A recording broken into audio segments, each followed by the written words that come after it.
భయపడకు, నేను నీకు కేడమును బహుమానమై ఉన్నాను అని చెప్తున్నాడు. భయము అనేది ప్రతి మనిషి జీవితంలో సహజమే.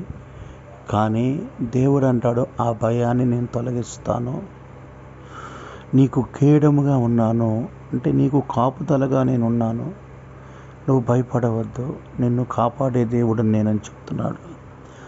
మూడోది ఏం చెప్తున్నాడంటే, ఆయన బహుమానం అంటున్నాడు. నువ్వు ఆయనకి ఏ విషయంలో నువ్వు అడుగుతున్నావో ఆయన నీకు బహుమానాలు ఇచ్చే దేవుడు, బహుమానాలతో నింపే దేవుడు. అందుకని నీ భయాన్ని తొలగించు, నీకు తోడుగా ఉండి నీకు బహుమానం ఇచ్చే దేవుణ్ణి ఈరోజు మనస్ఫూర్తిగా నువ్వు నమ్మినట్లయితే అవి నీ జీవితంలో దేవుడు నెరవేరుస్తాడు. అటు కృప పరిశుద్ధ ఆత్మదేవుడు మనకు తోడే ఉండునుగాక. ఆమేన్.